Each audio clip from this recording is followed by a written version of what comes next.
Dok, saya kan sudah terlanjur kena hipertensi. Percuma dong kita lakukan upaya pencegahan lagi. Kan udah kena.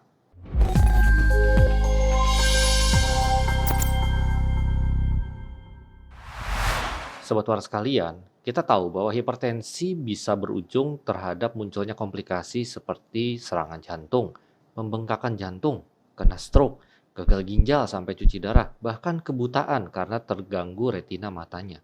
Dan tentunya kita tidak pengen komplikasi-komplikasi ini terjadi ya, apalagi terhadap diri Anda. Maka itu kalau misalnya Anda melakukan pencegahan seperti mengurangi konsumsi garam, mengurangi makan makanan yang banyak lemak, mempertinggi konsumsi serat ya, sayur, buah-buahan, memperbanyak aktivitas fisik yang tadinya malas olahraga jadi rutin olahraga sehingga berat badannya pun akhirnya turun, dan stop merokok dan minum alkohol. Itu tujuannya adalah untuk mencegah terjadinya komplikasi-komplikasi tersebut. Dan hal ini disebut dengan pencegahan sekunder. Kalau pencegahan primer itu seperti yang di episode sebelumnya, yaitu hal-hal yang harus dilakukan supaya jangan kena hipertensi. Ada fakta menarik nih ya dari penelitian tentang perubahan gaya hidup ini. Misalnya, hanya dengan menurunkan berat badan 10 kilo ya, atau bahkan diturunkan sampai ideal, itu tekanan darah bisa turun loh ya. Kalau nggak salah turun sekitar 5 sampai bahkan bisa 20 milimeter air raksa dari tekanan darah yang awal. Lalu kalau misalnya kita kurangi konsumsi garam, itu bisa menurunkan tensi sekitar 2 sampai 8 milimeter Hg. Kalau kita menjaga pola makan kita agar selalu tinggi serat dan rendah lemak, itu juga bisa membantu menurunkan tensi 8 sampai 14 milimeter air raksa.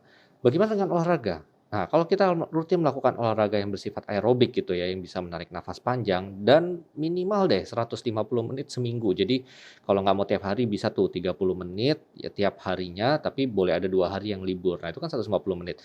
Itu bisa menurunkan tekanan darah sampai hampir 10 ya, 4 sampai 9 milimeter Hg. Dan kalau misalnya bagi para peminum alkohol, kalau misalnya bisa membatasi konsumsi alkoholnya hanya sedikit, misalnya cuma 2 sloki sehari atau misalnya bahkan stop sama sekali, itu juga membantu untuk menurunkan tekanan darah 2 sampai 4 milimeter Hg. Dan itu hanya dengan gaya hidup saja ya, jadi bisa dibayangkan kalau baru didiagnosis darah tinggi, tensinya misalnya 140/90, orangnya agak gemuk, malas olahraga, dan makannya masih tinggi garam. Hanya cukup dengan mengubah gaya hidup saja, pola makan dan meningkatkan aktivitas, dan sampai berat badannya turun, mungkin dia tidak perlu pakai obat untuk mengatasi darah tingginya. Keren kan? Meskipun mengubah pola hidup itu sangat baik manfaatnya untuk tekanan darah, tapi pada kenyataannya ini sangat sulit untuk dilakukan. Banyak orang masih, tidak bisa ya untuk mengubah pola makan sedrastis itu, apalagi disuruh berolahraga, ngumpulin niatnya aja susah, apalagi eksekusinya. Jadi sangat banyak pasien yang buntutnya akhirnya ya tetap harus obat, apalagi kalau tekanan darah pada saat awal itu datang sudah sangat tinggi sekali. Nggak mungkin kan kita tunggu dia bisa mengubah gaya hidup dulu baru diturunkan, bisa-bisa keburu terjadi komplikasi seperti stroke.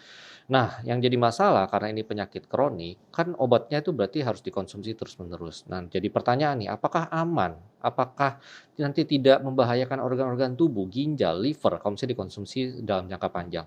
Jawabannya aman, teman-teman ya. Apalagi obat-obat hipertensi zaman sekarang, justru penelitian-penelitian itu malah memfokuskan efek perlindungan obat terhadap berbagai organ. Ini bisa dilihat ya, untuk berbagai kondisi komorbid atau penyakit lain, misalnya hipertensi ada gangguan jantung, hipertensi ada ginjal, hipertensi ada stroke, itu malah ada beberapa golongan obat yang dikhususkan. Karena selain menurunkan tekanan darah, ternyata juga ada efek melindungi jantung dan juga melindungi ginjal. Jadi ya justru kita jangan khawatir ya, karena bukannya mencederai atau malah efek samping ke organ tersebut, malah justru bantu melindungi.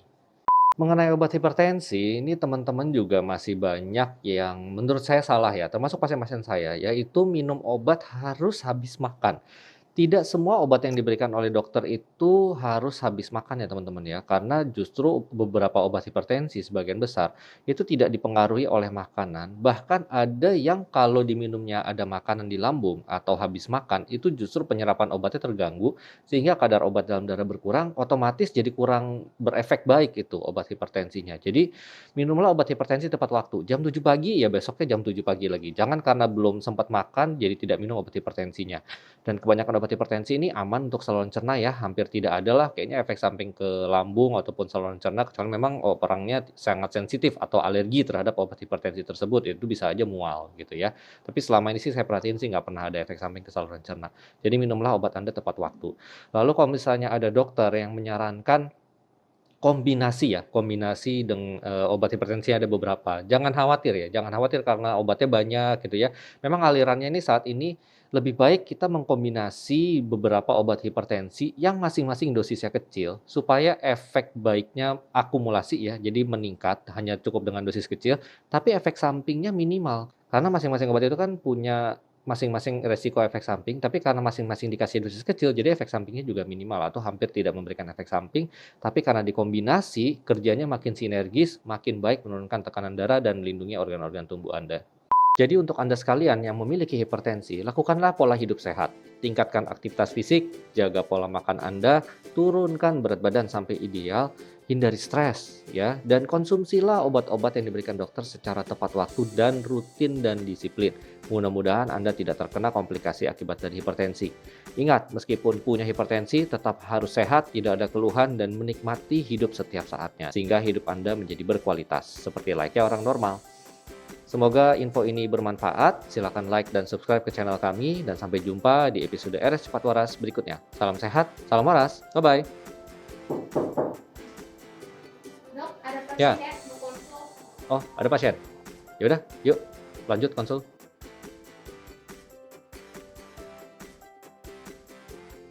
Waduh, mohon maaf nih. Kok saya jadi pusing ya dengan logika Anda? Ini sama saja logikanya dengan kenapa masih banyak orang naik motor tidak kena tilang, padahal nggak pakai helm. Ya karena polisi nggak ada di setiap tikungan jalan. Saya mengerti bahwa orang awam akan sulit memahami suatu penyakit yang jelas-jelas ada, namun bisa tidak menimbulkan gejala. Contoh lain penyakit seperti ini antara lain hipertensi, kolesterol, penyakit ginjal kronik tahap awal, bahkan kanker stadium awal itu seringkali tidak ada gejala, makanya sering terlambat dideteksi. Testing COVID sangat penting supaya mendeteksi siapa yang sudah tertular sehingga bisa dilakukan isolasi dan mencegah penularan lebih lanjut. Insomnia pada pasien pasca COVID banyak penyebabnya, namun paling sering berhubungan dengan gangguan psikosomatik seperti gangguan cemas dan depresi. Bila memang kualitas tidur sangat buruk, segera konsultasi ke dokter. Bahkan bila diperlukan, bisa diberikan obat untuk membantu tidur sampai gejala long COVID syndrome lebih membaik. Semoga cepat pulih. Terima kasih kembali Pak.